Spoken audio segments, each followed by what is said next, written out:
ఎట్లా ఉందండి ఈ నియోజకవర్గంలో రాజకీయ పరిణామాలు ఎలా ఉన్నాయి ఎలక్షన్స్ దగ్గరికి? రాజకీయ పరిణామాలు అంటే నాకు తెలిసింది అంత పెద్దగా ఏమీ మాకు బాగాలేదండి. ఈ 5 సంవత్సరాల నుంచి కూడా.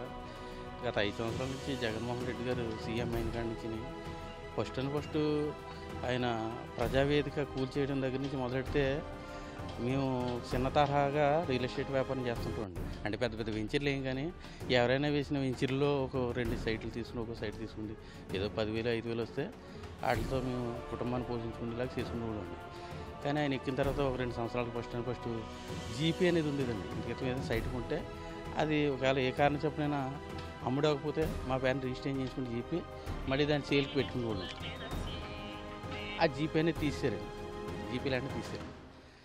తర్వాత వచ్చి జీపీ తీసిన తర్వాత కొద్ది రోజులు అయిన తర్వాత ఇప్పుడు మళ్ళీ ఒక సంవత్సరం నుంచి మాకు గవర్నమెంట్ ఆలోచన గాడలు వచ్చి 3,000 ఉండేదండి. కాలుమూరు వచ్చి 6,000 ఉండేదండి. అది 10,000 అయిందండి. ఇది 6,000 అయిందండి. ఈ రోజున మాకు ఏంటంటే ఇక్కడ 1,800 కూడా గజం రేటు దొరుకుతుంది. 1,800 గజం రేటు ఉంటుందండి. కానీ దాన్ని రిజిస్టర్ చేయించుకునే టైం కుదరకి కొనుబడికి 1,50,000 అయితే 100 గజాలకి రిజిస్ట్రేషన్కి 1,50,000 అయిపోతుంది. దానివల్ల మొత్తం రియల్ ఎస్టేట్ వ్యాపారం అంతా కూడా దెబ్బతినింది, అటర్ఫ్లాప్ అయిపోయింది.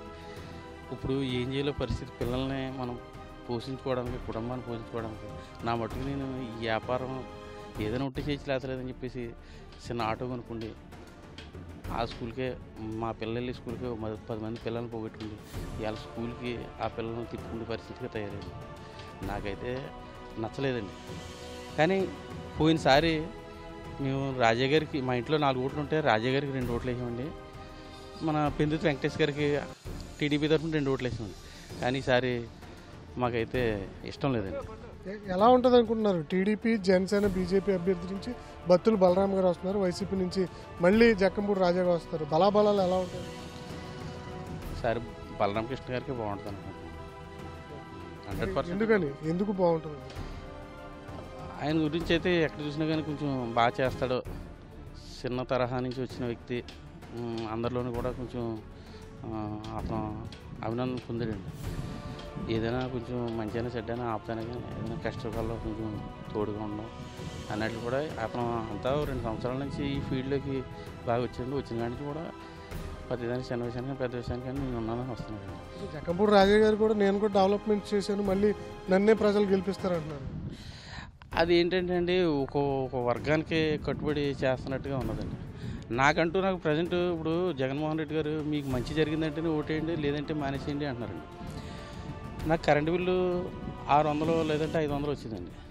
ఇప్పుడు ఇంట్లో ప్రతి ఒక్కరికి నిత్యావసర వస్తువులు, వాషింగ్ మిషన్ అయినా, ఒక గ్రైండర్ అయినా, ఒక మిక్సీ అయినా, ఏదైనా కానీ అటువంటిది 1,100 2,000 అలా వచ్చేస్తుంటే ఆ కరెంటు బిల్లు రేటు పెరిగిపోయింది. దాని మీద నాకంటూ వచ్చి పథకాలు ఏమీ లేవండి. ఓన్లీ ఒక మోడీ గారు వేస్తున్నారు 2,000, అది ఒకటే.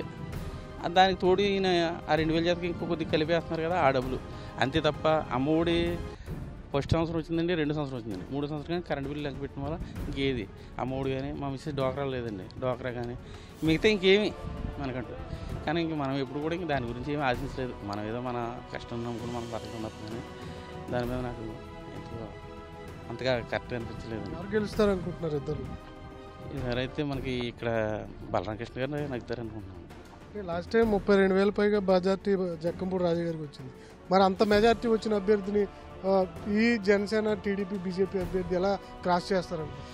అంటే 32,000 వచ్చిందన్నమాట వాస్తవం. కానీ ఏంటంటే అప్పుడు మన టీడీపీ ప్లస్ జనసేన విడివిడిగా పోటీ చేసింది.